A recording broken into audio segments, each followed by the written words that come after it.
Sometimes many of these visits, they take place on their own. It is a private visit.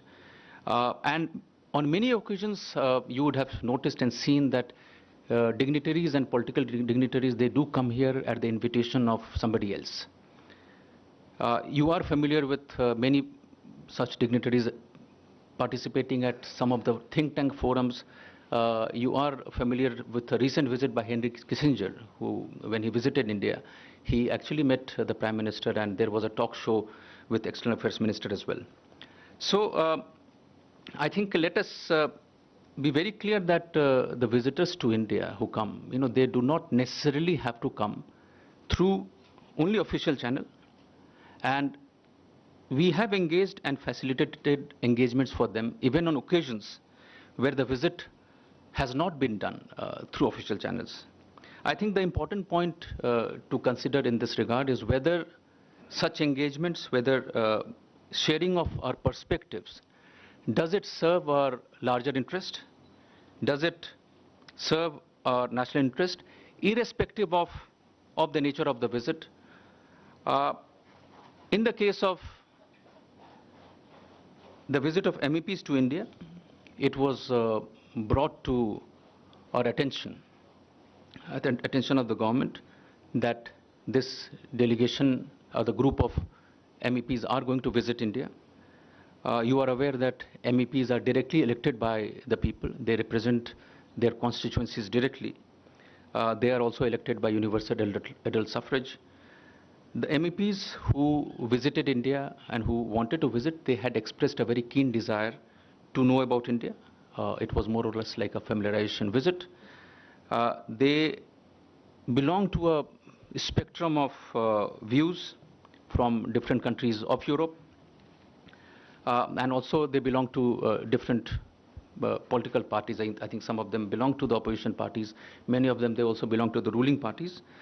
Meetings were therefore accordingly facilitated, as has been done on many previous occasions. And we do hope that this explanation will help in trying to rest the controversy which has gone around on this visit. Two related questions. Will you allow other such delegations to visit J&K? We would definitely look at such requests. It should, however, be kept in mind that what will be the deciding factor will depend on the intent, the content, and also the ground situation. Before I mean, all these factors will be weighed in before we take a decision on the visit. Yes, I think if you would like to know about the purpose, the objective, as I mentioned, that many of them had also expressed their desire that they would like to understand how terrorism is affecting India and how this has been a challenge for India.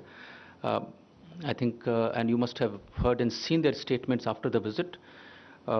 They very clearly reflected that they got some understanding about the ground situation. They got a sense of the threat of terrorism, or how terrorism poses a threat to India, and especially in the Union Territory of Jammu and Kashmir. So these are the things which I had to answer. If there are any maybe supplementaries, then I'll take them. Otherwise, we can move on. Athar? You mentioned the government would be open to more such visits depending on their intent and the overall composition. But is this something that we should be looking forward to? That some people have argued that Indian diplomacy is hallowed ground, really, and are we really then ceding ground to private entities to do Indian diplomacy on the government's behalf? No, you see, I think this topic has come around, that are we actually helping to internationalize the situation? I think there is a very clear distinction between imparting an international understanding, getting an international understanding, and internationalizing the situation. Putting across a point of view or sharing our perspective, I don't think it is internationalizing the issue.